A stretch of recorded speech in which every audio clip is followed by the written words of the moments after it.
Y luego tenemos citosol, citoesqueleto, que justamente voy a mencionar, y también organelas, que solamente voy a mencionar dos, tres, que justamente son parte de organelas uno.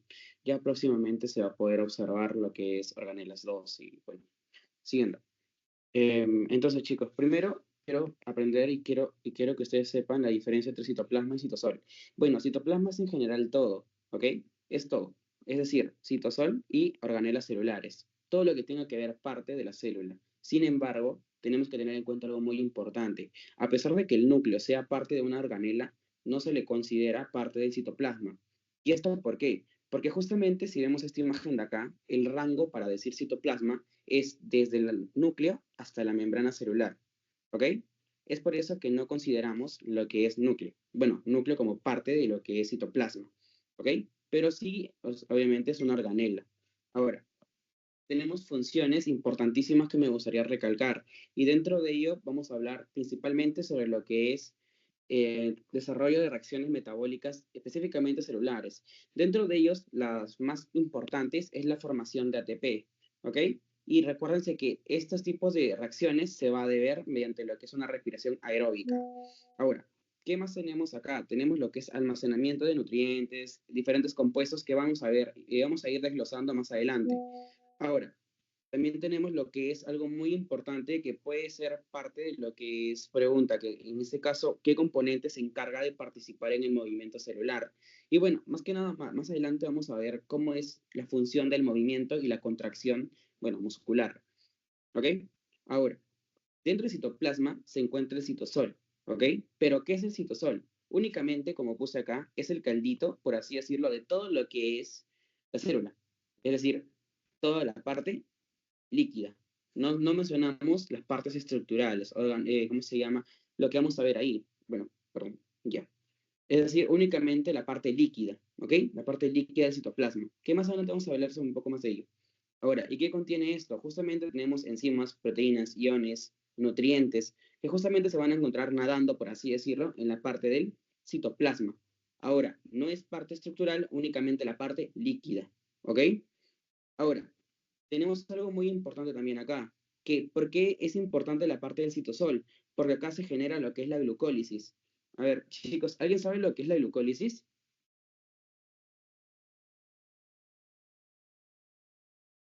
A ver, chicos.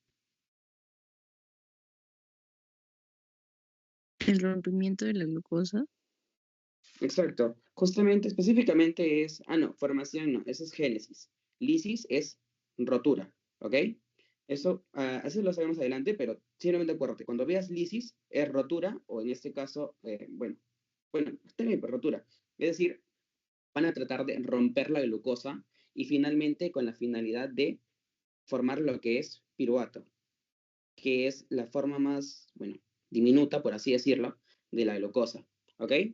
Ahora, dentro de ello también algo muy importante que tenemos es la respiración aeróbica. Ahora, tú me dirás, mayormente y comúnmente nosotros lo que vemos, no, no te preocupes, Jenny.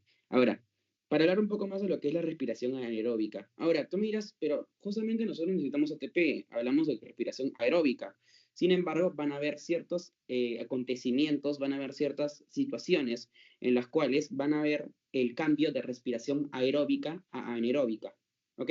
Y esto por una simple causa, por la deprivación del oxígeno. Recuérdense que aeróbico es parte de lo que es la oxigenación, o sea, necesita lo que es el oxígeno. Es decir, el momento en el cual se depriva de esto o se le quita el oxígeno, por ejemplo, en casos de, no sé, isquemia, la célula lo que hace es, o bueno, cuando hay menos flujo, por así decirlo, no se transmite o no se nutre correctamente la célula. Es decir, la forma en la cual ellos o la célula, bueno, se encarga de arreglar o solucionar este proceso es respiración anaeróbica. Es decir, ya no va a encargarse de, ya no depende de oxígeno, únicamente, bueno, como ya lo mencioné, no depende de, ¿ok? Y también lo que es parte de la síntesis proteica, ¿ok?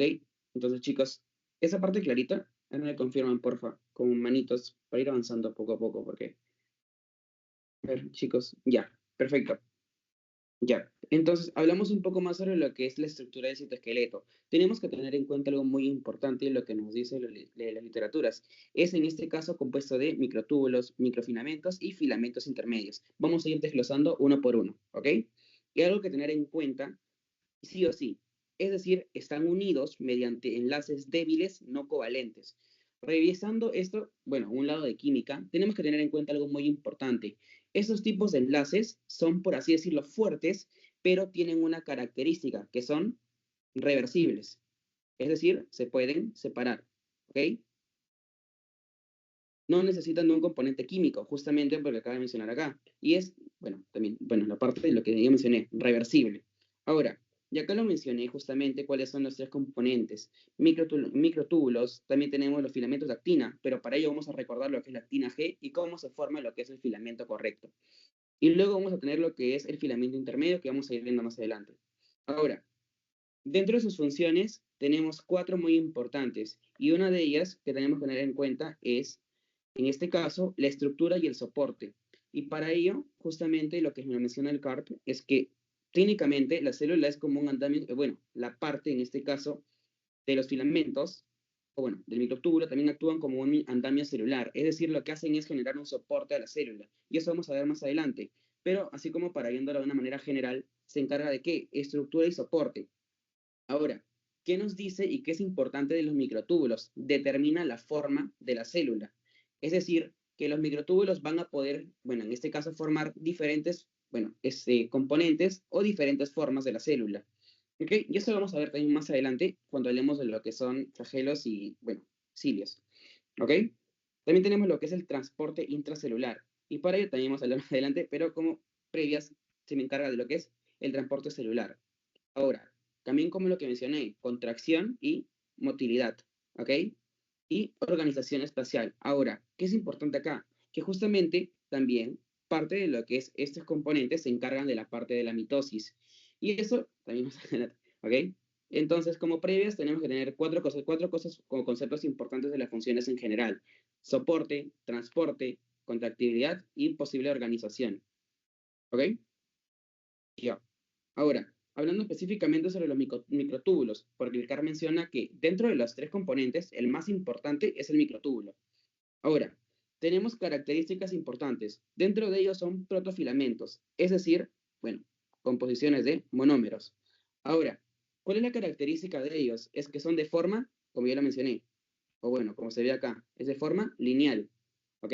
Y es en este caso simétrico. Tiene misma polaridad y algo muy importante, presenta un extremo más y un extremo menos, es decir, un extremo positivo y un extremo negativo, ¿ok? Y ahora, si te preguntan cuál de los extremos o cuál es lo importante de esos extremos, es que tenemos que tener en cuenta que la parte, en este caso, bueno, beta, es el extremo menos, ¿ok? Y el extremo más es en este caso la parte de la tubulina alfa, ¿ok?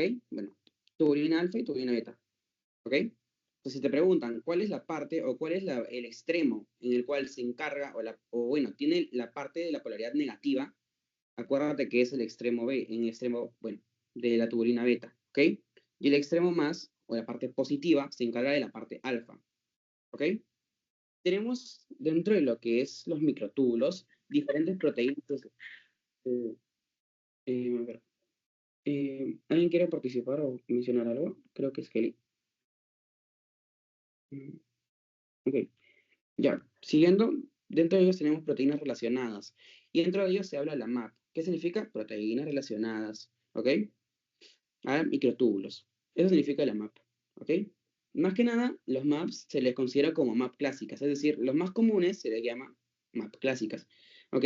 ¿Y de lo que se encargan? Mira, se encarga de agarrar en la porción alfa o la porción positiva de lo que es en este caso el microtúbulo y lo que hace es ensamblarlo. ¿Y qué le genera? Soporte.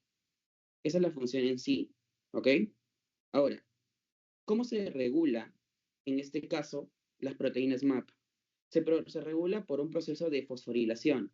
Es decir, en este caso, aumento de grupos fosfatos o específicamente les quitas los grupos fosfato. ¿Ok?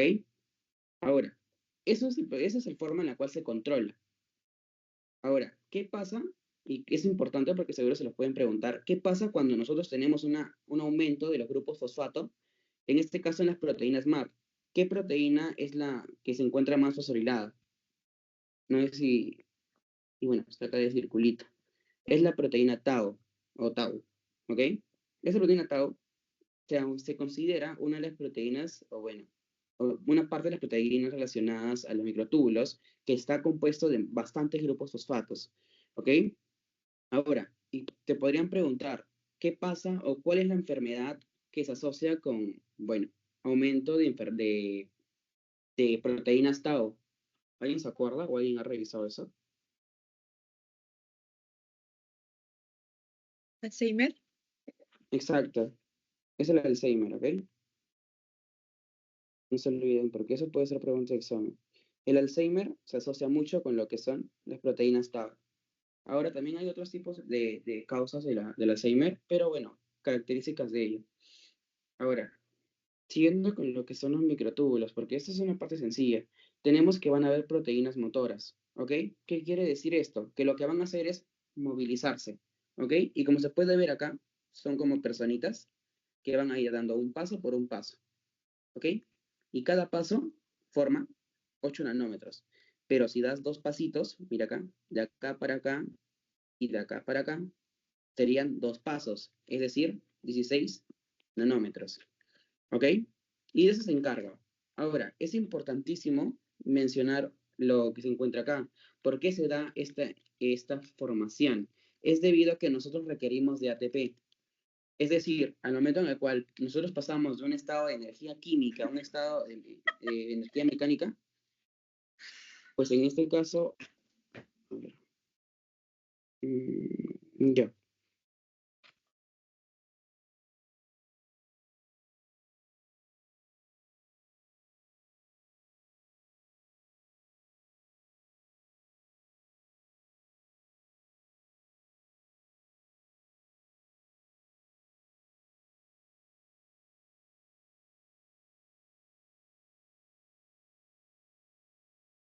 Profesor, no se le escucha.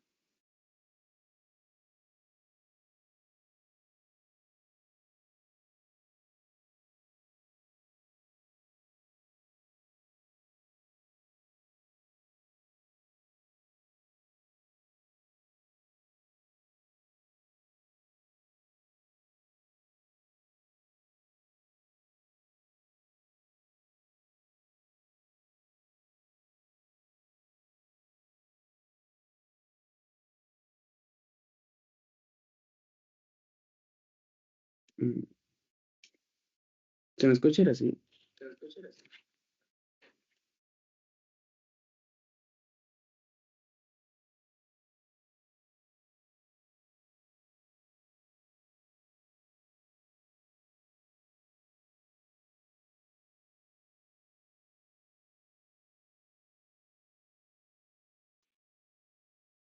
Ya, ahora sí se me escucha. Ya, perdón. Ya, chicos, me avisan cuando se me deja de escuchar, por favor.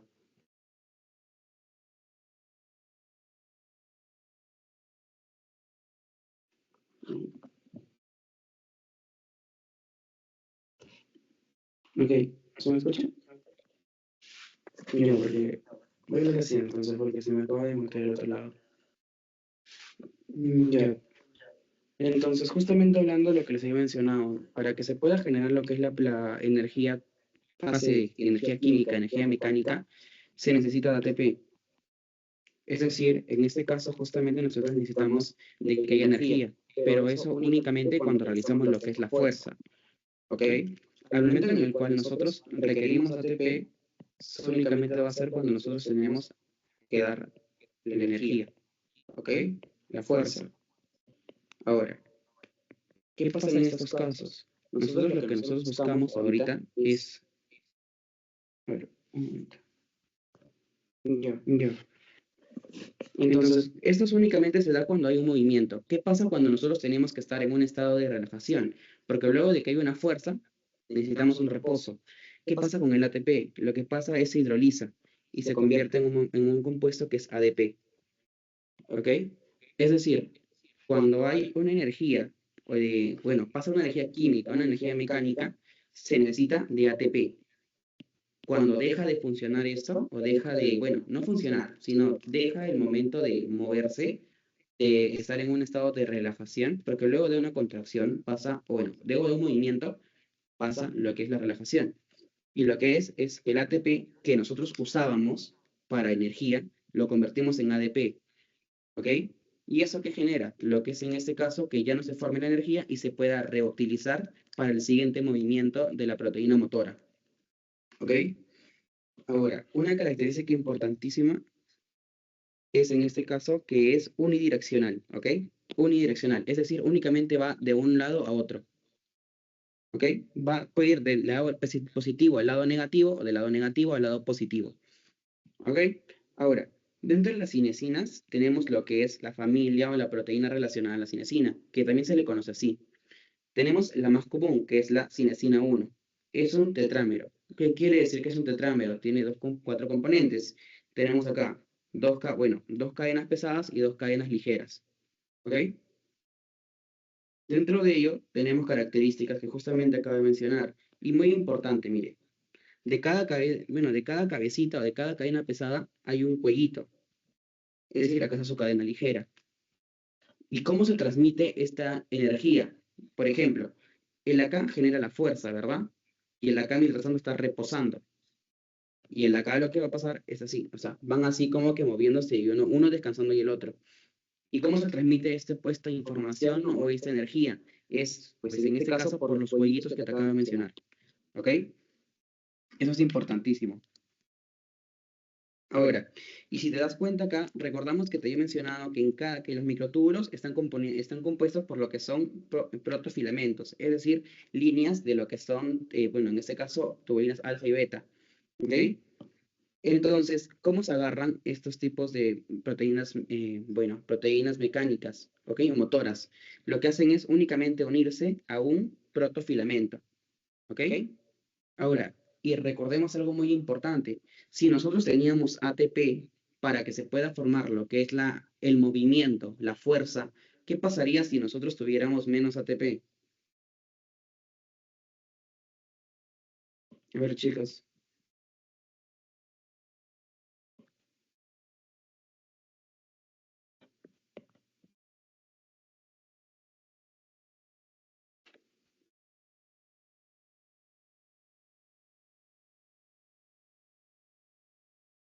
Ah, con eco.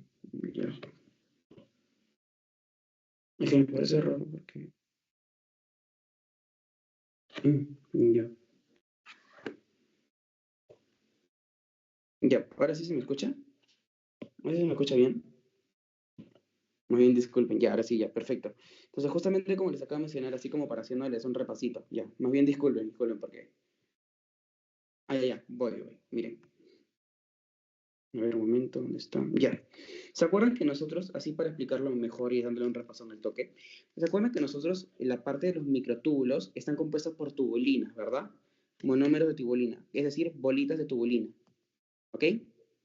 ¿Qué pasa cuando se forman o se hacen una línea las tubulinas, alfas y betas? Lo que hacen es formar un protofilamento. Eso es el protofilamento. ¿Ok? A eso me refería como protofilamento, es decir, una línea o una zona lineal en la unión entre las tubulinas alfa y las tubulinas beta. Eso es el protofilamento.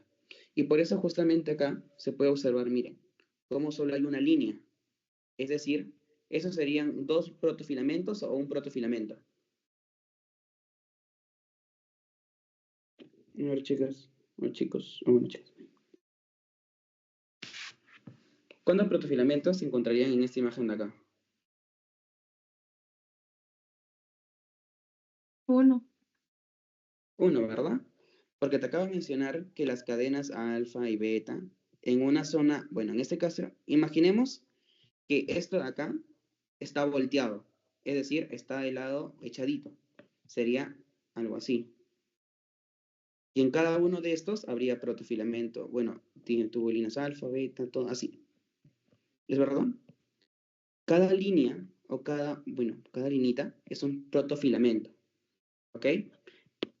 Y en cada protofilamento se encuentran tubulinas alfa, tubulinas beta. ¿Ok? A eso me refería con protofilamento. Ahora, y para haciéndoles un repaso, porque más bien disculpe porque se escuchaba el eco. Ahora, tenemos proteínas motoras, ¿verdad? Las proteínas motoras requieren de energía para poder formar lo que es la parte mecánica, la parte del movimiento, porque acuérdense que son motoras. Y para ese movimiento se necesita una fuerza. ¿Quién da la fuerza? El ATP. El ATP es la forma de energía para, bueno, para la célula. ¿Ok? Entonces, si en este caso nosotros tenemos que el ATP le da la energía y la fuerza para que se pueda mover, y recordemos que va a estar una zona en la cual esté con ATP y la otra zona sin ATP, o sea, está reposando. ¿Se acuerdan ahora? ¿Qué pasaría si nosotros tuviéramos menos ATP? ¿Qué habría? ¿Qué se vería afectado?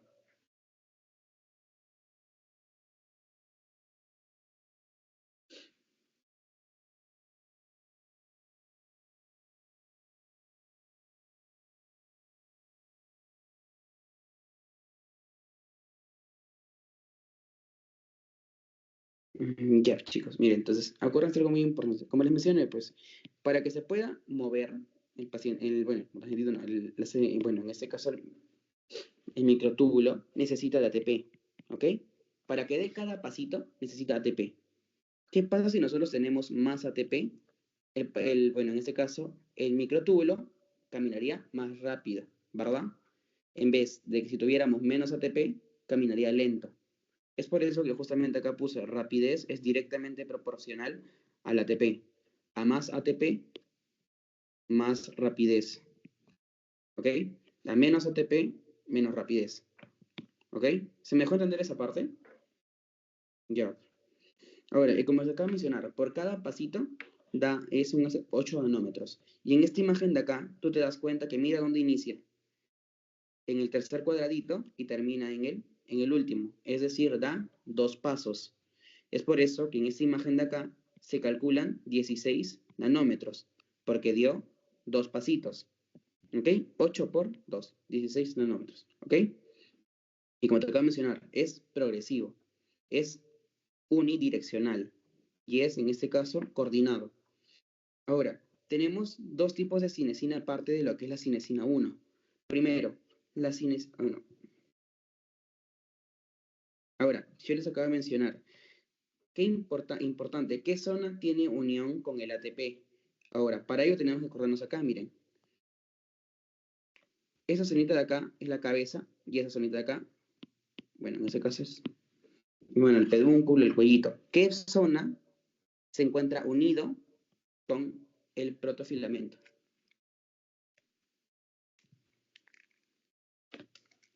¿La cabeza? Exacto. Entonces, si la cabeza es el que le impulsa a que se pueda mover, técnicamente ahí se encontraría el sitio de unión con el ATP. ¿Ok? Eso es importantísimo. ¿Ok? Ahora, tenemos en este caso que es la cinesina 14, que en este caso es la drosofilia. ¿Cuál es la diferencia con una, en este caso, con una cinesina 1? Es que recordemos algo muy importante. Lo más común es que vaya de un estado positivo a un estado negativo. ¿Ok? Pero, ¿cuál es la diferencia con la cinesina 14 o la drosofilia? Lo que hace es generar un efecto retrógrado. Es decir, de un extremo negativo va a un extremo positivo. ¿Ok? A eso se refiere con, en este caso, efecto retrógrado. ¿Ok? Porque lo normal, en este caso, sería, como te mencioné, de un lugar positivo a un estado negativo.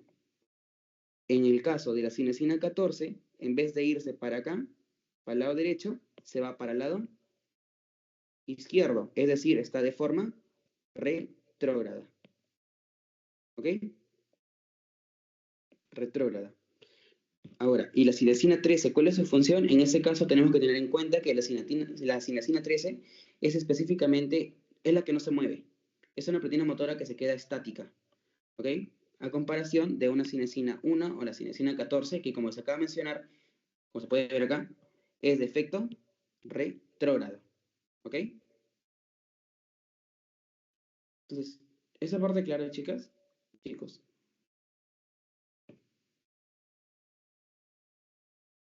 Ya. Ahora, Hablando un poco más de lo que son los microtúbulos, tenemos lo que es la dineína. ¿Cuál es la tenemos que tener en cuenta acá? Que es la proteína asociada a qué? A los movimientos de los cilios, ¿verdad? Ahora, nosotros tenemos diferentes compuestos. Dentro de ellos está la cabeza, tenemos las cadenas, bueno, pesadas, las ligeras y las intermedias. Pero específicamente, dentro de todos estos compuestos está el pedúnculo, ¿ok? Y si te preguntan qué zona se encuentra encargada de unirse a los microtúbulos, es la zona del pedúnculo, ¿ok? Es importantísimo eso. ¿Cuáles son sus funciones? En este caso se encarga de qué? Movimiento y uso cromosomal. Es decir, se encarga específicamente de qué y en qué parte se encuentra. En la parte de la mitosis, específicamente, ¿ok?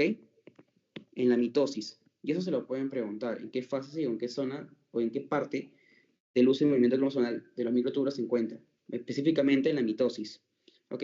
Y justamente también se encarga de lo que acabo de mencionar, el posicionamiento de diferentes compuestos, componentes que van a estar alrededor de la célula, bueno, la célula en sí, ¿ok? Y específicamente el movimiento de organelas. Justamente se puede observar acá cómo la dineína está literalmente moviendo, bueno, parte del componente. Y justamente, como les acabo de mencionar, la parte del pedúnculo se encarga de qué? De unirse con los protofilamentos, ¿ok? Ahora, y algo muy importante que les mencionaba. Se pueden observar acá que acá está la dineína y algo muy importante para que se den cuenta y pueden verlo ahí, ¿en en qué disposición va la dineína? ¿De qué polo a qué polo?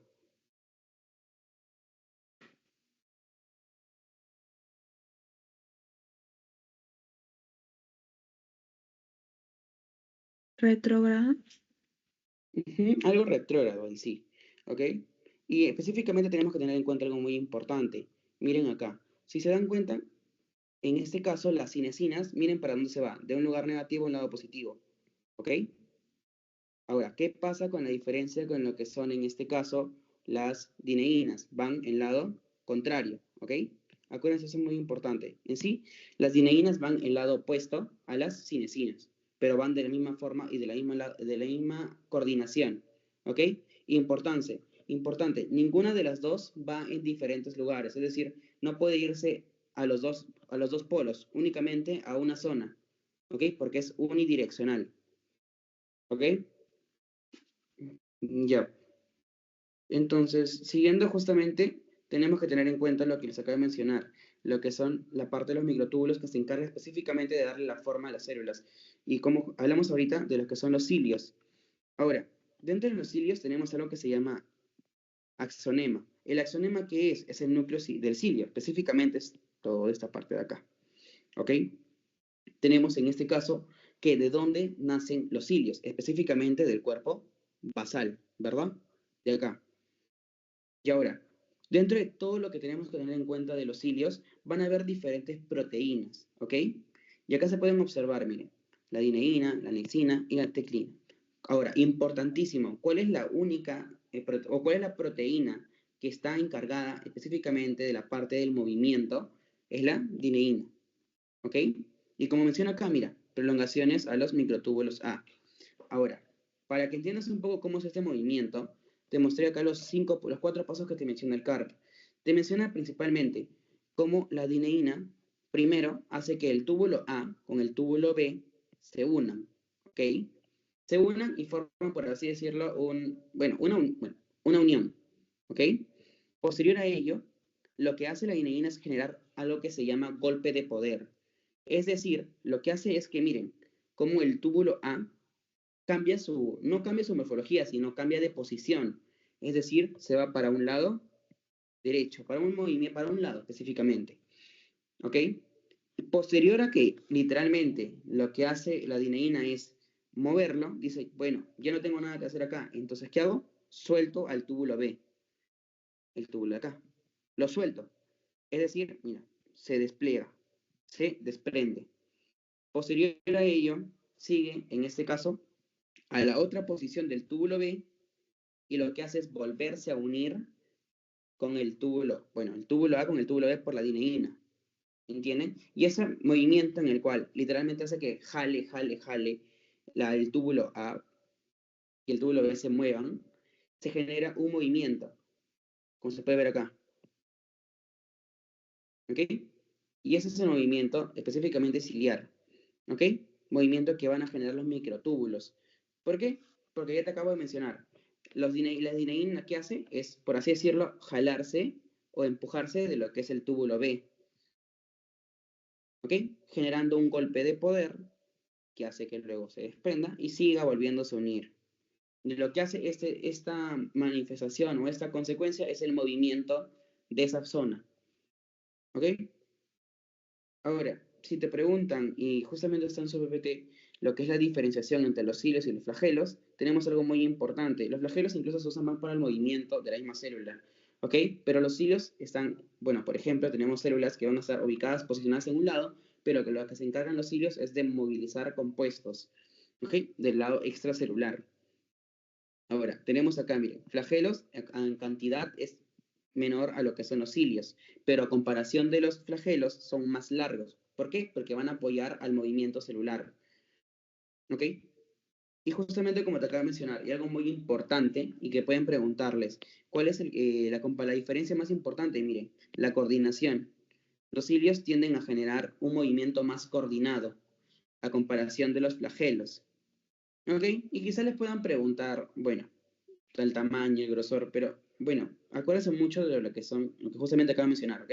De la dineína, que es importantísimo para lo que es el movimiento, bueno, de los túbulos, ¿ok? Del túbulo, ¿ok? Chicas, chicos, acuérdense por favor, la dineína es el encargado del movimiento, ¿ok? Y justamente acá lo que mencionar, ¿verdad? Unión, golpe de poder, se desprende y luego se vuelve a unir a otro ladito, ¿ok?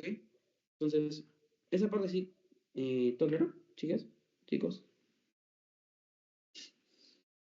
Ya. Entonces, ahora tenemos filamentos intermedios. Para ello tenemos que tener en cuenta acá, miren, son fibras flexibles, fuertes, no ramificadas y dan forma al núcleo. Algo muy importante de estos filamentos intermedios es que cuando hay un estado de estrés, un estado de presión celular, los filamentos intermedios, porque miren acá, se encuentran literalmente dispersos por todos lados. Importantísimo eso, literalmente están dispersos. Ellos van a generar o van a ayudar a que la célula llegue a estar en un estado normal, por así decirlo, a pesar de que estemos en un estrés celular. ¿Ok? ¿Y qué va a hacer eso? Generar soporte. Y como te acabo de mencionar acá, mira, mantiene la forma celular. Y como te acabo de mencionar anteriormente, resistencia a la fuerza mecánica. ¿Ok? Ahora, ese es un cuadrito que pueden revisarlo, que justamente te habla de los tipos de filamentos intermedios. ¿Ok? Tenemos diferentes tipos y la mayoría, por así decirlo, se encuentra fuera del núcleo, pero unido al núcleo por proteínas nucleares. ¿Ok? Y lo que hace específicamente es, como ya te acabo de mencionar, darle forma. Ahora, si te das cuenta, en esta imagencita de acá, este colorcito rojo que habla de los filamentos, hay partes que se encuentran dentro del núcleo, como se puede ver acá. Y te pueden preguntar, dime de los filamentos intermedios, ¿qué tipo se encuentra dentro del núcleo a comparación de todos los demás? Y tú tienes que responder la única, el filamento intermedio tipo 5. ¿Ok? Es el único tipo de filamento intermedio que se encuentra dentro del núcleo, a comparación de los demás. ¿Ok? Y ahora, acá se puede mencionar, ¿verdad? Todos los tipos de células en los cuales se puede encontrar lo que es el filamento intermedio. Ahora, entonces, a ver, esa parte, chicos, porque filamentos intermedios es algo, por así decirlo, puntual. ¿Me confirman esta partecita? Muchas chicas. Ahora, yo no sé lo que son microfilamentos. Importantísimo, importantísimo. ¿Qué parte, qué estructura se encarga de la movilidad, motilidad, contracción? Se encarga los microfilamentos. Para ello tenemos la actina y la miosina. La estructura de la actina es helicoidal, ¿ok? Y tiene una subunidad llamada actina G, o también llamada como, bueno, subunidad globular, ¿ok? Para ello, como te puedes dar cuenta, posterior a la actina G se forman los microfilamentos o la parte de la actina F o la subunidad filamentosa. Como te das cuenta acá, ¿de qué requiere que la actina G se una a la actina F? Requiere de la polimerización y específicamente la despolarización rápida. Y para ello, importantísimo, para que se polimerice la actina G a actina F o subunidad filamentosa o el microfilamento, necesita de ATP. Ahorita vamos a hablar, más adelante vamos a hablar que específicamente esto de acá, la actina, a comparación de la miosina, la actina necesita ATP para formar su microfilamento, ¿ok?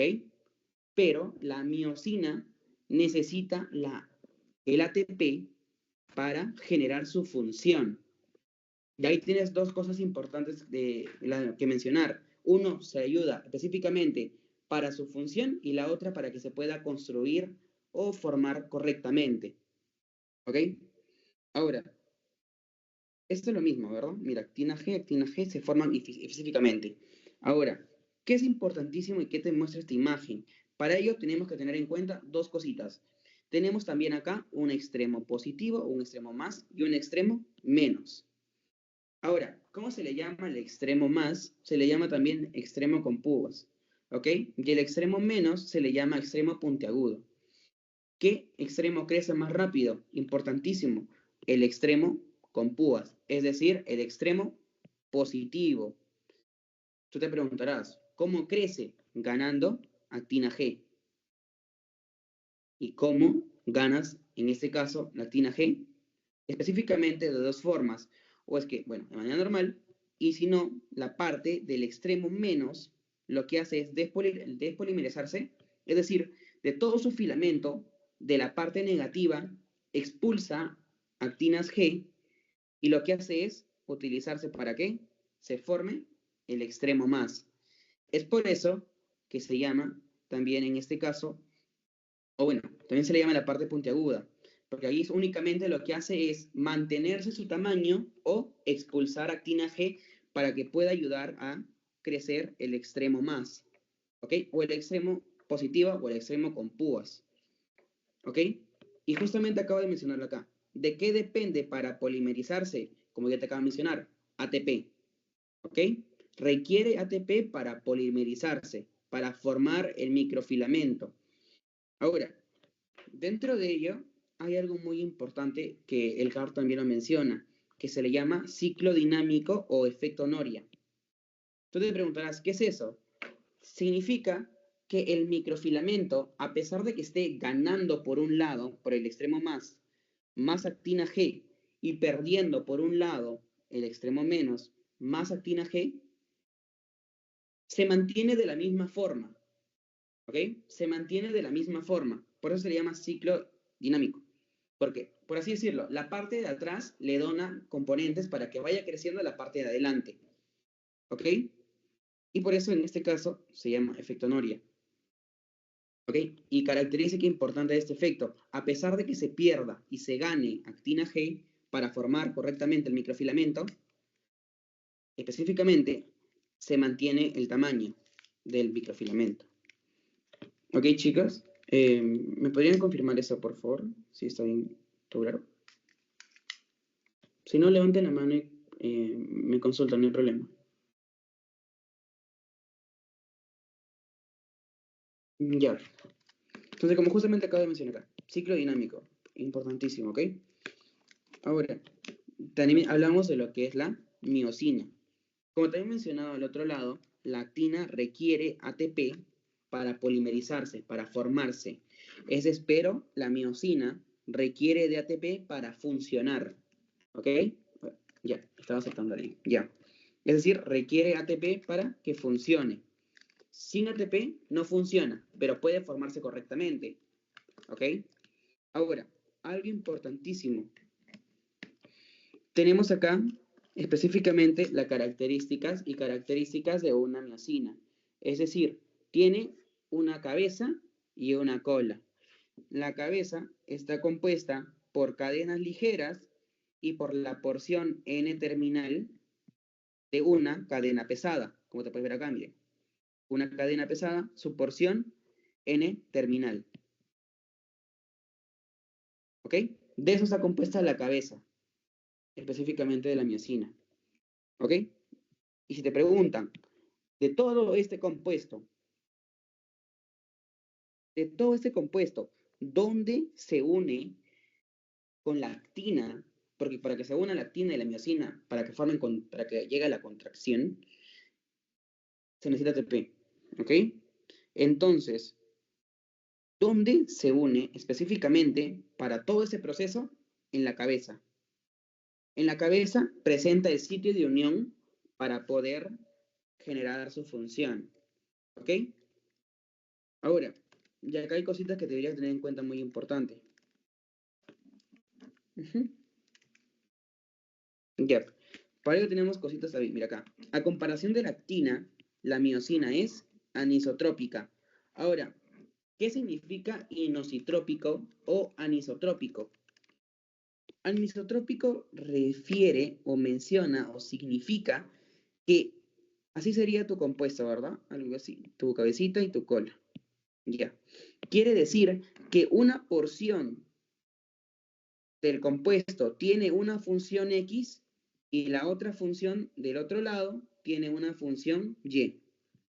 Es decir, diferentes posiciones, en este caso, de la miosina, va a decidir qué función vas a tener.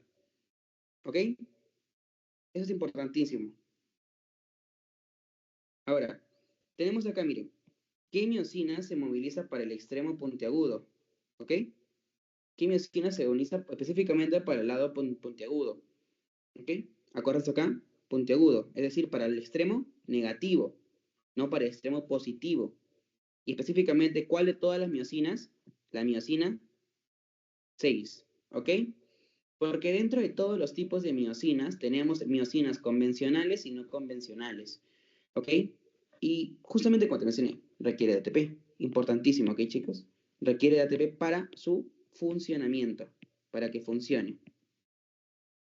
Ahora, tenemos dos tipos de miosinas, las convencionales y las no convencionales. La convencional, la más importantísima, ¿qué tipo de miosina es la convencional? La tipo 2, ¿ok? Presenta extremos bipolares y algo muy importante, es la principal encargada de generar la contracción muscular.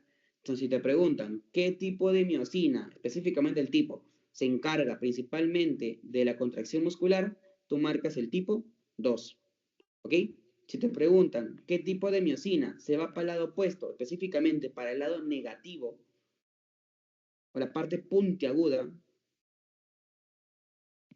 estaríamos hablando de la miosina tipo 6, ¿ok?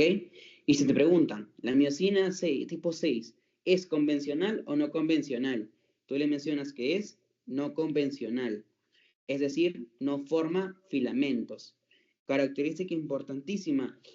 Ahora, hablando de los diferentes tipos de miosinas, menciona el CARP3 más. O bueno, 2 más, porque uno ya te mencioné, que está acá. Uno de los demás. La miosina tipo 1 y la tipo 5. Una se encarga del transporte de vesículas, componentes. Sin embargo, el tipo 1 se encarga específicamente de unir parte o estar anclado o anclarse a lo que es la actina. ¿Ok? Para anclarse a la actina. Entonces, acuérdense, son cosas muy importantes. ¿Quién se encarga de anclar con la actina? La miosina tipo 1. ¿Quién se encarga de contraerse principalmente? La convencional, la tipo 2. La que va para el extremo puntiagudo de la actina, tipo 6. ¿Ok, chicos? Entonces, ¿esa parte claro? Confírmenme, por favor.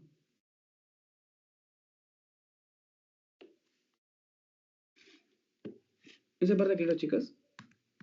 Igual cualquier cosa me escriben por el chat, si hay alguna duda o algo, porque estoy mirando también el chat. Ya. Entonces, miren, ahora hablando un poquito más, hablando específicamente de la contracción. Como te acabo de mencionar, la banda A, hablando de la parte anisotrópica, es decir, si hablamos de anisotrópica, hablamos de que uno de los componentes tiene dos funciones. dependiendo de la posición en la que se encuentre. Es decir, estamos hablando de la miosina. Es la proteína de gran peso molecular. Y como te acabo de mencionar acá, tiene dos cabezas y una cadena pesada, que es la parte de acá. Si te preguntan de qué está compuesto las cabezas, acuérdate de una cadena de cadenas ligeras y específicamente más la porción N terminal de una cadena pesada. ¿Right? También tenemos la banda I, específicamente hablando de una parte isotrópica. Cuando hablamos de una parte isotrópica, quiere decir que a comparación de esta imagen de acá que te acabo de mencionar, que una función X y una función Y, la isotrópica quiere decir que todo tiene una misma función. Misma función, ¿ok? Es decir, si se une a la porción de acá, se une a la porción de acá, se une a la porción de acá, tiene la misma función en cualquier posición. Eso quiere decir isotrópico. ¿Ok? Ahora, dentro de la banda I, hablando específicamente de la parte de la contracción, tenemos la actina, la tropamiosina y la troponina.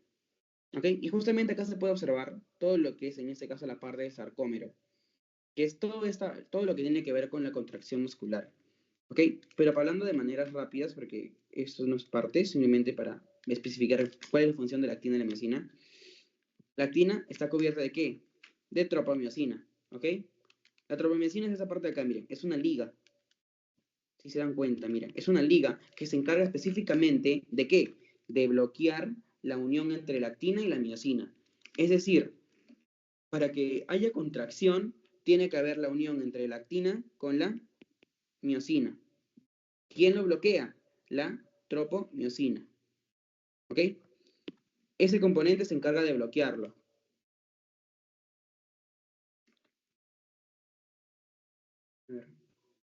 Ya, sí se me escucha, ya.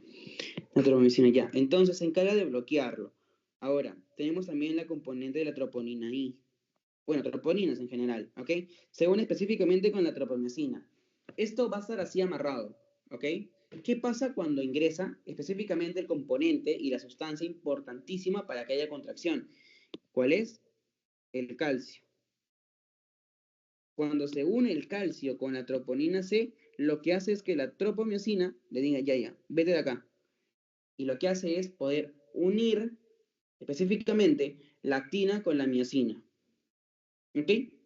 Y posterior a ello, se llega al estado de inhibición, es decir, ya no se vuelve a hacer eso y luego vuelve a estar normal. Ahora, si te preguntan, perdón, ¿qué troponina específicamente se encuentra unido con la tropomiosina? Acuérdate de la T, ¿ok? T de tropomiosina. Es la que se encuentra en un estado sin contracción, sin uso del calcio, sin fijamiento de ello, ¿ok?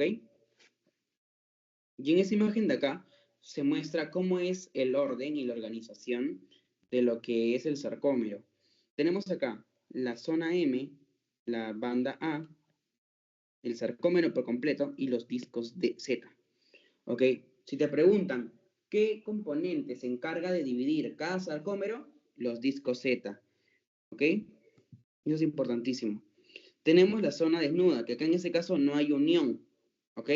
Tenemos la banda A. Tenemos la banda I. La banda I es la zona específicamente de componentes que no van a interactuar. ¿Ok? No interactúan. Ahora, a comparación de la banda A, en la banda A tenemos que se localiza el centro. También contiene miosina y contiene algo que se llama puentes cruzados. ¿Ok? Puentes cruzados. Ahora, ¿qué quiere decir esto? Que al momento en el cual, bueno, ¿qué significa puente cruzado? Puente cruzado es la zona específica donde está la unión entre la actina y la miosina. Sin embargo, no van a poder hacer nada porque los está tapando ¿quién? La tropomiosina. Está evitando que se puedan agarrar y puedan, en este caso, generar la contracción. ¿Ok? Y justamente acá se puede ver el proceso, miren. cómo específicamente las bandas se unen finalmente con la finalidad de ¿qué? De generar lo que es la contracción. Al momento en el cual, ¿qué pasa? Que el sarcómero, sí, por decirlo, se estreche. Y hay mayor interacción entre la actina y la miosina, que es importantísimo para la contracción. ¿Ok? Entonces, chicos, confirmen esa parte. ¿Todo claro? Porque esta parte es contracción. Una pregunta. Dime, Emma. En la banda isotrópica no la entendí muy bien. Ah, ya, mira, te voy a explicar justamente qué significa isotrópico y anisotrópico. ¿Te acuerdas que nosotros, imaginemos que tenemos un componente acá, ¿ya? Un componente, bueno, vamos a mencionar que, no voy a poner nombres, simplemente acá hay un componente y aquí hay otro componente. ¿Ok? ¿Qué quiere decir anisotrópico y isotrópico? Cuando hablamos de isotrópico, hablamos de que todo el componente, imaginemos que yo tengo acá un receptor acá, un receptor acá, un receptor acá, o bueno, perdón, sitios de unión, ¿ok? En diferentes lados, acá, acá, acá. Y tenemos lo mismo acá. Ese sería el isotrópico y este el anisotrópico, ¿ok? Tenemos diferentes sitios acá de unión. Ahora, ¿cómo diferencias y cómo tú sabes y qué significa anisotrópico? Cuando el isotrópico significa lo siguiente, tú interactúas acá, acá, acá, en cualquier lado, acá, acá, acá, acá, o en cualquier lado, como dije, todos te van a provocar una misma respuesta, ¿ok? Una misma respuesta. Pero, ¿qué significa anisotrópico? Por ejemplo, yo interactúo acá y acá. Pero, por mala suerte mía, interactúo acá y por acá. ¿Qué significa? Que acá tendríamos una respuesta, y la vamos a poner como X, una respuesta X, y una respuesta Y. Es decir, acá no sería la misma respuesta que al otro lado. Es por eso que esta imagen de acá te explica la diferencia entre la miosina y la actina. Si te das cuenta, la actina está compuesto para que se contraiga, perdón, para que se contraiga, se necesita la unión de la actina con la miosina. ¿Ok? Es decir, la miosina se pone acá, se pone acá, se pone acá, se pone acá. En cualquier lugar, puede ser, como te menciono, en cualquier lugar, y lo que hace es contraerse, porque es la función de la unión de la actina con la miosina, o movilizarse. Pero, ¿qué pasa? Eso es específicamente hablando de la actina.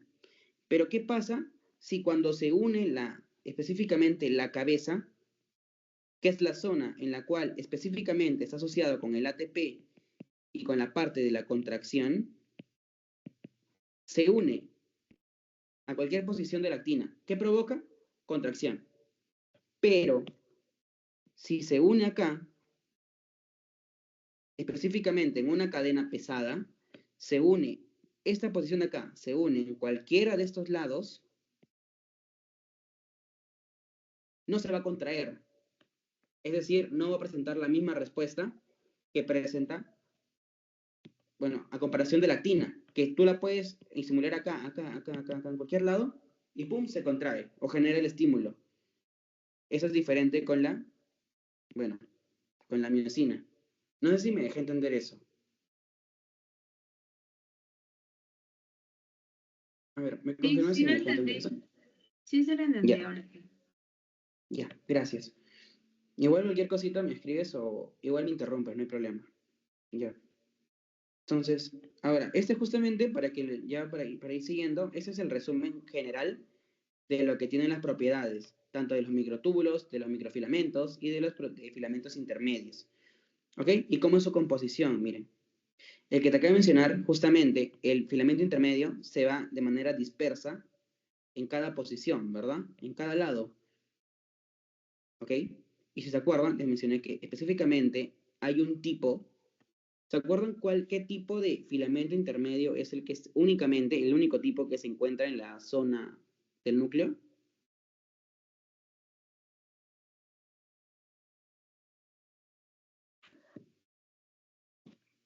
¿Se acuerdan? A ver, Carlos. Claro, la tipo 5, ¿verdad? Porque te acabo de mencionar todos los tipos de, todos los tipos de filamentos fuera del núcleo, a excepción del tipo 5. Importantísimo eso, ¿ok? Ahora, acá se pueden observar, miren cómo los microfilamentos se encuentran específicamente en la disposición específicamente más externa.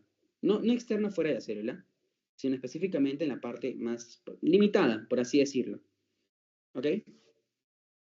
Y específicamente podemos ver acá los microtúbulos, que en este caso, como te acabo de mencionar, se observa, incluso se puede observar. Y les acabo de mencionar que también se encarga de lo que es el movimiento y uso cromosomal, específicamente en la parte de la mitosis. ¿Ok, chicos? Eso es importantísimo. Y acá se puede ver, miren, ¿ves? Como acá está lo que es la alfa y la beta tumulina. ¿Ok? Acuérdense que cada línea de estas, cada línea, es un protofilamento. ¿Ok?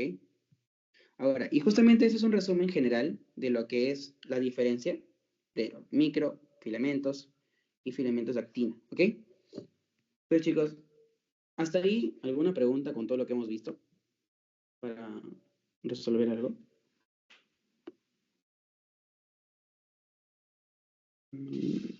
Pongan un check o escriban el texto sin una consulta, algo.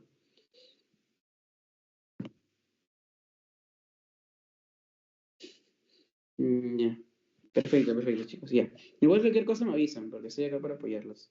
Ok, ya. Entonces, hablando rápidamente sobre lo que son organelas, porque ya vamos a acabar. Organelas, específicamente, ¿qué son? Una red de membranas, ¿ok? Tenemos dos específicamente dentro del retículo endoplasmático, el rugoso y el liso. El rugoso, específicamente, está compuesto de ribosomas, ¿ok? Unidos a ribosomas, es decir, se encarga de la parte proteica, ¿ok? Y forma sacos aplanados, específicamente llamados cisternas, ¿ok? Así se les llama a los saquitos aplanados, específicamente el retículo endoplasmático rugoso. Y se puede observar acá. ¿A comparación de qué? Del retículo endoplasmático liso.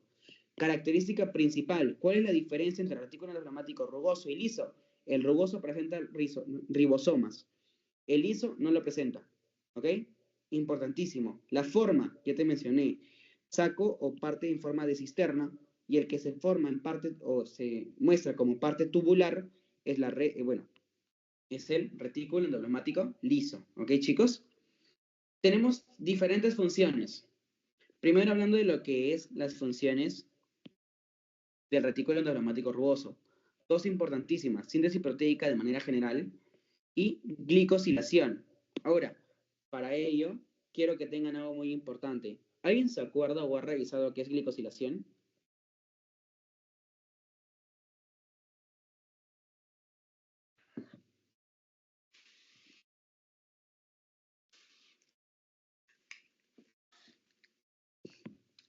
A ver, chicos, miren.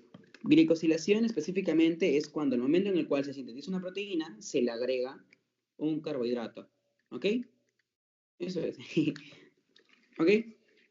Esas serían las funciones del retículo endoplasmático rugoso, a comparación del retículo endoplasmático liso. Específicamente, como te acabo de mencionar, no presenta ribosomas. Acá no se sintetiza proteínas. ¿Ok, chicos? Importantísimos. Tenemos síntesis de hormonas esteroideas. Ahora, si te preguntan dónde se sintetiza hormonas esteroideas, acuérdate, aparte, en la parte del aparato sexual y específicamente en la glándula suprarrenal. Son los dos lugares en los cuales se sintetiza hormonas esteroideas, ¿ok? En la glándula suprarrenal específicamente, si no me equivoco, era en la corteza, específicamente en la zona reticular. ¿Ok, chicos? Es importantísimo. ¿Ok? También tenemos algo muy importante que se le llama la desintoxicación, o cuando vean fisiología van a ver que se llama detoxificación. ¿Qué quiere decir esto y por qué es importantísimo y por qué es importante mencionar esto? Porque el hígado se encarga de, como ya se menciona, metabolizar componentes, inhibir medicamentos, se encarga de metabolizar incluso el alcohol, de todo ello. Y todos esos componentes lo que buscan es dos cosas: inactivarlo y volverlo más, por así decirlo, agüita, es decir, hidrosoluble. ¿Para qué? Para que se pueda expulsar correctamente. Y para ello tenemos dos tipos de enzimas que van a ser parte del retículo endoplasmático liso, específicamente en el hepatocito, ¿eh? El citocromo P450, o cuando lleve fármaco va a ser CYP3A4 o CYP450, y también la UDP glucoronil transferasa, ¿ok? Las dos se encargan de ¿qué? De, ya te mencioné, inactivar, off, y ponerlo más hidrosoluble, ¿ok? Más hidrosoluble al componente. ¿Con la finalidad de qué? De expulsarlo, ¿ok? Esa es la función, específicamente del retículo endoplasmático liso. Ahora, tenemos una función masa, y es importantísima, importantísima para cuando lleven lo que es contracciones y, bueno, en general lo que es músculo. ¿Por qué? Porque estamos hablando de la función específica del retículo sarcoplasmático. ¿Alguien ha escuchado hablar sobre lo que es el retículo sarcoplasmático? A ver, chicos.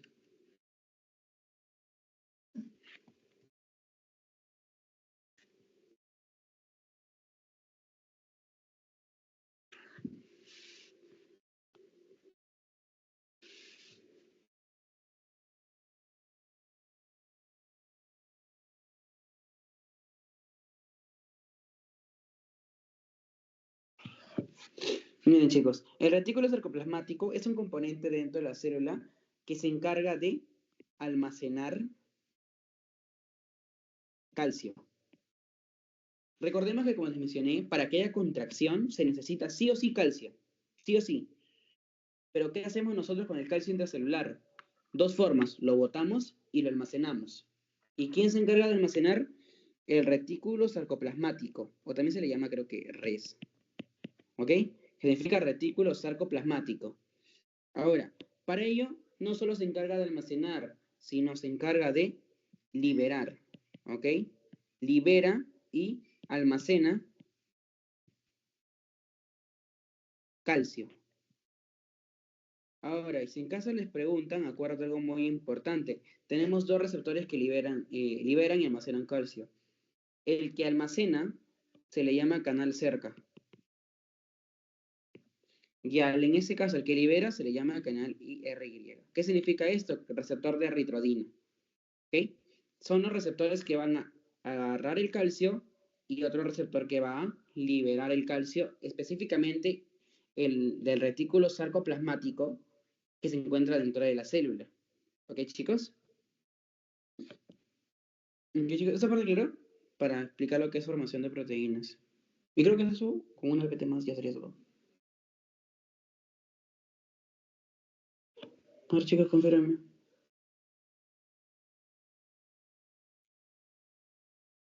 Disculpa, ¿el potasio no sería también para la contracción muscular? No, específicamente acuérdate algo muy importante y justamente lo mencioné acá, mira. Para que haya contracción, la miosina, la cabeza de la miosina tiene que estar unida a la actina, ¿ok? Y para ello se necesita sí o sí la contracción. Y siempre, siempre se asocia con calcio, ¿ok? Potasio no se encuentra, no se usa mucho. El potasio se encuentra más que nada en potenciales de acción. ¿Por qué? Porque el potasio y el sodio, pues en este caso generan lo que es el potencial de acción asociado, pues. Pero específicamente, para que el sarcómero se contraiga y genere específicamente la contracción, se necesita el calcio. Antes de ello, hay la formación de un potencial de acción, claro, porque para que el músculo, perdón, para que todo tipo de músculo se contraiga y el sarcómero, bueno, el sarcómero específicamente se contraiga, es así. La neurona se une específicamente con el músculo, hablando del músculo esquelético, ¿ok? Y lo que hace es liberar el neurotransmisor, que específicamente es acetilcolina, pero no es el caso ahorita. Lo que va es que va a generar un receptor y lo que hace es generar un potencial de acción. Es decir, genera la apertura de canales de sodio dependientes de voltaje y finalmente lo que va a hacer es, en general, el potencial de acción. Y acá se ve implicado tanto el sodio y el potasio, ¿ok? Pero ellos simplemente le dicen al sarcómero, ya sarcómero, apertura tus canales de calcio, ¿ok? ¿Y cuáles son los canales de calcio? Uno, el que va a estar a nivel de la membrana celular, que lo que hará es que el calcio ingrese directamente. Y la otra forma en la cual la célula tiene calcio es por el retículo sarcoplasmático, que lo que hace es literalmente decirle, ya voy a botarte calcio porque tienes que contraerte. Y lo que hace es, actualmente hace que la actina y la miosina se junten porque va a entrar calcio y luego de ello recién forme lo que es la contracción. ¿Ok? Entonces, parte de lo que es el sodio y el potasio sí se asocian con lo que es la contracción, pero no directamente. Es decir, lo promueve, pero no es directamente. Específicamente, si te preguntan cuál es el componente que se encarga de la contracción, calcio. Pero para que se forme esta contracción y esta apertura de canales de calcio, requiere de un potencial de acción. ¿Ok? Entonces, ¿esa parte claro? Sí, gracias. Ya, ya. Entonces, dentro de acá se puede mencionar cómo es la formación de las proteínas. Va específicamente del retículo endoplasmático, se va al complejo de Golgi y luego se puede ir a diferentes lugares, lisosoma o hacer una proteína de membrana. ¿Ok? La proteína de membrana es el receptor, en general. ¿Ok? Cualquier cosa, si les preguntan que un receptor es una proteína de membrana. ¿Ok? Tenemos acá formación de proteínas. Tenemos dos formas, y acá les puse. Una, en la cual específicamente se va, se va a generar la proteína a nivel, bueno, libre, y otra, hablando específicamente de la proteína al receptor de membrana. Para ello, ¿cómo se forma todo esto? Se puede ver acá, miren, como el ARN mensajero, el ARN. Y justamente lo que van a hacer es formarlo, o bueno, ser parte de lo que es la formación de la proteína. Lo que va a pasar acá es lo siguiente, miren acá. Eso es hablando de la proteína de membrana, ¿ok? Lo que pasa es lo siguiente, deja la proteína, acá, deja la proteína, específicamente en algo que se le llama traslocón. ¿Qué significa el traslocón? Es la zonita de acá. Esta zonita de acá que va a ayudar a que se quede pegado en la membrana es el translocol, ¿ok? O el translocón. Ahora, tú recuerdas que tu membrana es fosfolipídica. Es decir, si tú le das un componente hidrofílico, ¿será afín o no sería afín? Ahora vamos a ponerlo acá. Es fosfolipídico y le das un componente hidrofílico y un componente hidrofóbico o lipofílico. ¿Ok? El componente, cuando es lipofílico, ¿qué pasa? ¿Ingresa o no ingresa? ¿Y qué pasa cuando es hidrofóbico?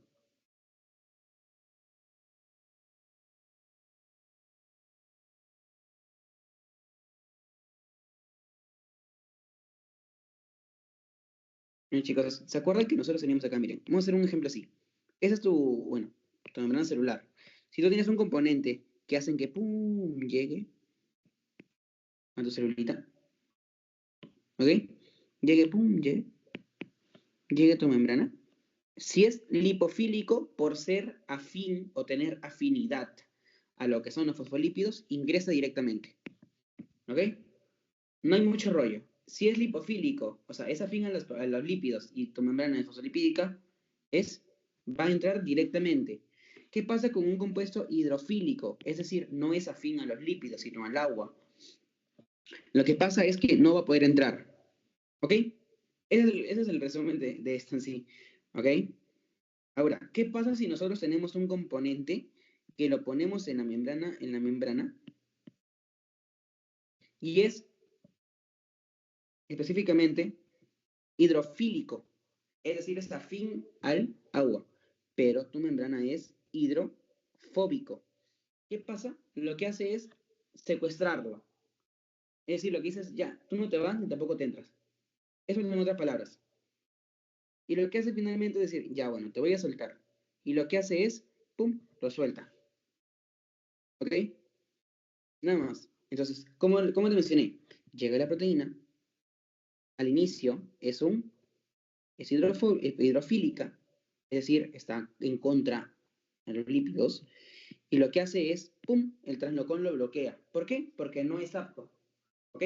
No son fans, por así decirlo, no son fans, ¿ok? No son amigos, es decir, lo bloquea. ¿Y qué le dice? Ya, te voy a dejar salir y te quedas acá. Y pum, lo que hace es colocarlo en la membrana. Ahora, ¿qué parte? Y tenemos dos posiciones. ¿Cuál es la que está cerca al citosol? La porción C terminal. ¿Qué porción está más afuera? Es la porción N terminal. ¿Ok? Esa es en este caso la formación de la proteína general. ¿Qué pasa si en vez de que el C terminal esté en el citosol, está el N terminal? Lo que pasa es lo siguiente.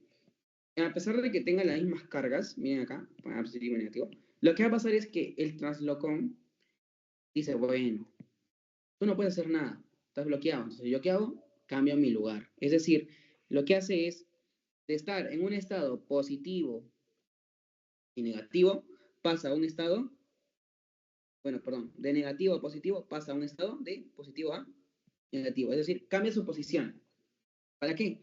Para que la proteína no cambie su lugar, pues, ¿ok? No cambie de posición. Si el N terminal está ahí, ya, pues que se quede. ¿Quién va a cambiar? El translocón. Y lo que hace finalmente es decir, ya bueno, te voto. Y así se forma, de manera sencilla y para que lo entiendan, bueno, de manera general. ¿Ok?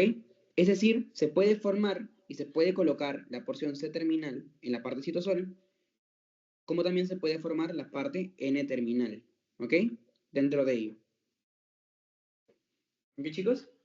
Entonces, esa parte, confírmame, por favor.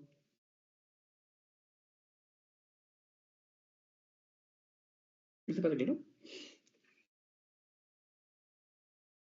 ¿Puede repetirlo, por favor? Sí, sí, mira. Miren, ¿te acuerdas que nosotros te había mencionado que primero tienes que saber algo muy importante? Tu membranita tiene que ser afín a lo que entre. Si tú le das un componente hidrofílico, no va a entrar. Si es lipofílico, sí entra. ¿Ok? Lo que pasa es lo siguiente. Por así decirlo, tenemos acá una puertita. ¿Ok? Y el componente lo que pasa es que la proteína, o bueno, en este caso como es chiquitito el polipéptido, ¡pum!, lo colocan acá. Se coloca acá. ¿Ok? Y como es hidrofílico, no va a poder pasar más allá de ello. No pasa. ¿Ok? No puede pasar más allá por lo que te acabo de mencionar. Si no es afín a los lípidos, no pasa más allá. ¿Ok? A eso me voy. Lo que pasa es que en esta puertita de acá, ¡pum!, se bloquea. Pero el polipéptido ya está acá. Ya está acá. ¿Ok? Y en otras palabras, este puertito de acá se le llama translocón. ¿Ok? Se le llama translocón. Entonces, ¿qué va a decirte? Ya, bueno, le dice, por así decirlo, le dice al polipéptido, no te voy a dejar entrar, pero te voy a dar una opción. No vas a salir tampoco, entonces, simplemente lo que te voy a decir como opción es, quédate acá. Entonces, en otras palabras, ¿qué pasa? El polipéptido no entra, no sale, sino se queda en la misma posición en la que se dejó. ¿Me entendiste? Sí. Ya. Ahora, ¿y a qué me refería esto de 2A, 2A, no, 2A, 3A, 4A?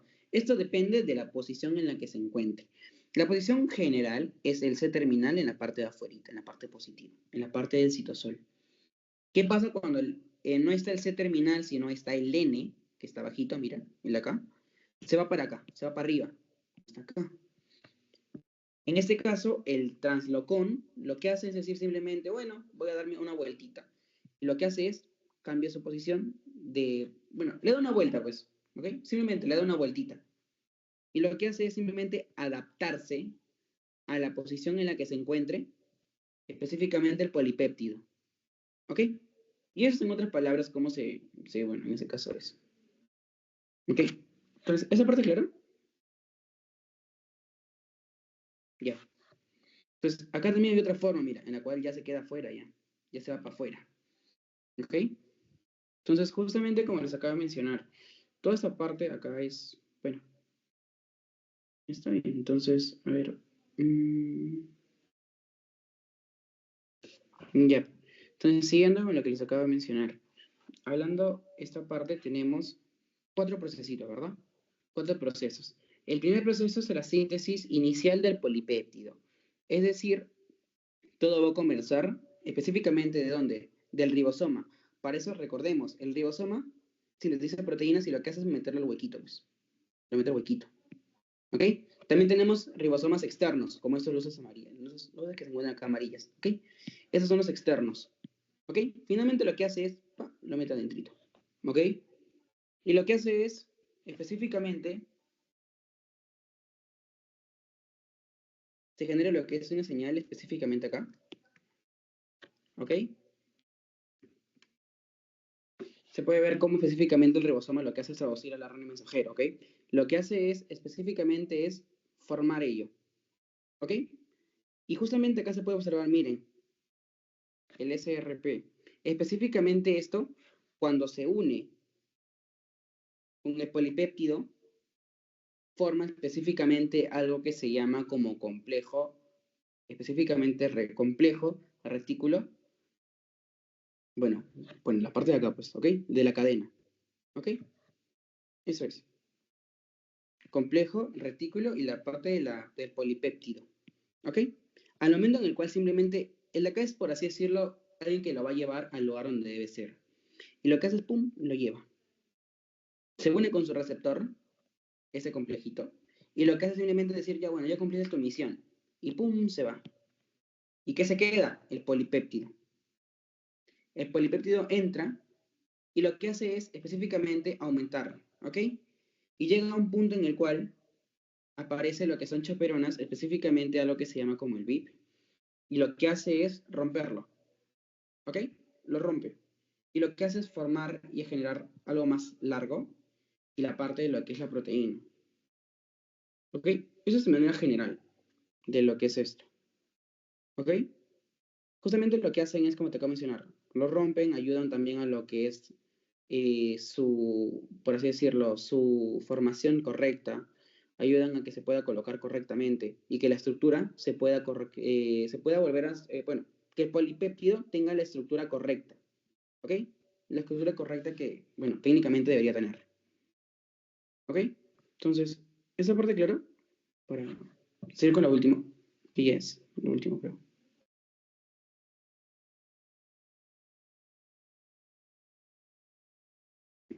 Ya.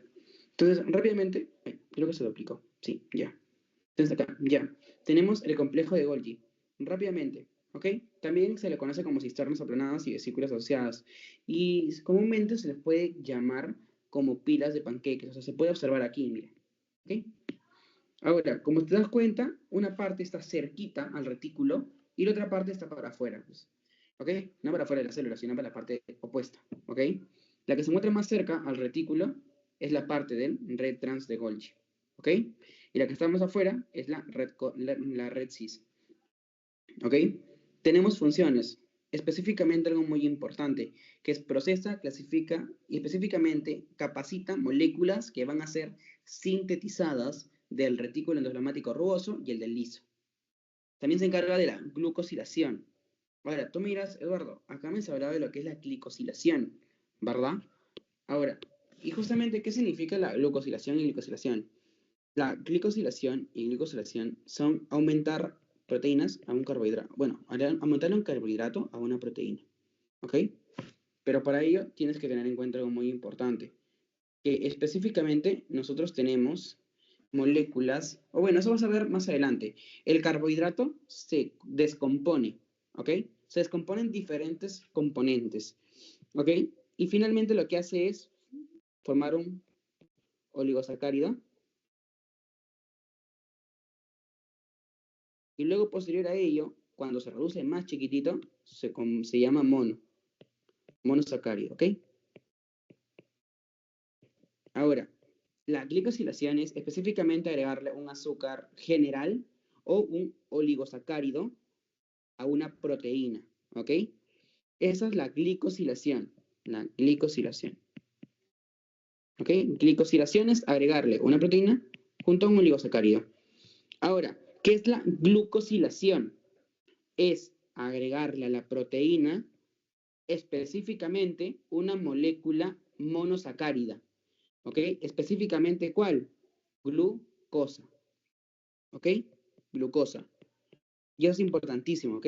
Quizás les puedan preguntar en este examen y importantísimo que diferencien, porque les pueden preguntar específicamente la función de glucosilación que se encarga el complejo de Golgi y específicamente la glicosilación que se encarga el retículo endoplasmático. ¿Ok? Son cosas diferentes. Los dos son agregarle carbohidratos, pero específicamente el que agrega la glucosa es el complejo de Golgi. ¿Ok? Eso es importantísimo. Ahora, también tenemos algo que se llama o produce específicamente vesículas de secreción, movimiento y formación de ciertos compuestos. ¿Ok? Y algo muy importante, participa en la formación de lisosomas, es decir, enzimas que van a generar algo que se llama digestión celular. ¿Ok? Eso se le llama digestión celular. Y dentro de los lisosomas hablamos de dos tipos muy importantes, que son los primarios y secundarios. ¿Cuál es la diferencia? Por así decirlo, uno es antes de que se digiera y el otro es cuando está digiriéndolo. Es decir, miren, la primaria es antes de la digestión celular, antes que se una a un complejo, ¿ok? A un compuesto, perdón. Mientras que la secundaria ya es heterogénea y específicamente está en la digestión. Y se puede ver acá, miren. Justamente se puede ver acá una imagen en la cual hay un ejemplo de fagocitosis. Es decir, el momento en el cual un macrófago, que es el de las células más comunes que se encargan de fagocitar, se encarga de comerse una bacteria. Se la come y forma algo llamado fagosoma.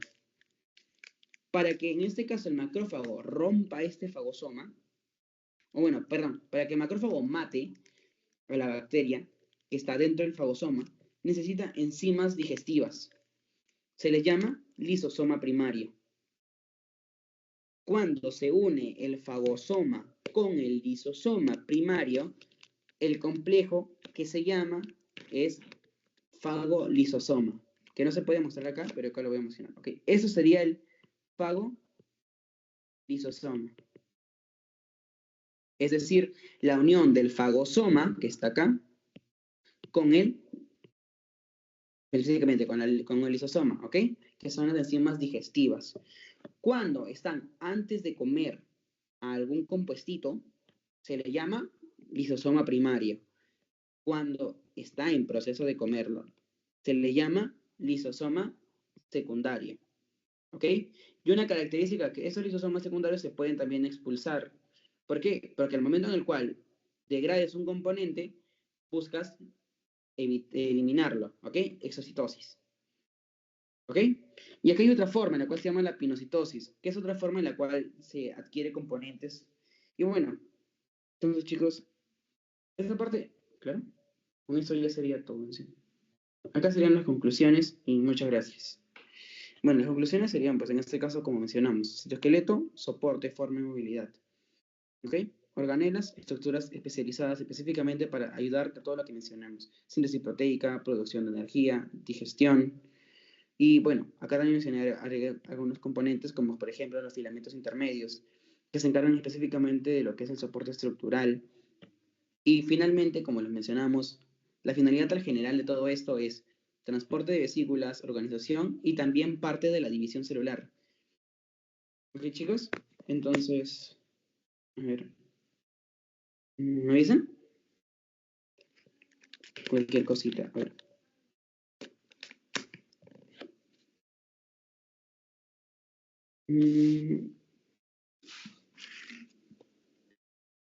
Bueno, chicos, ¿alguna duda?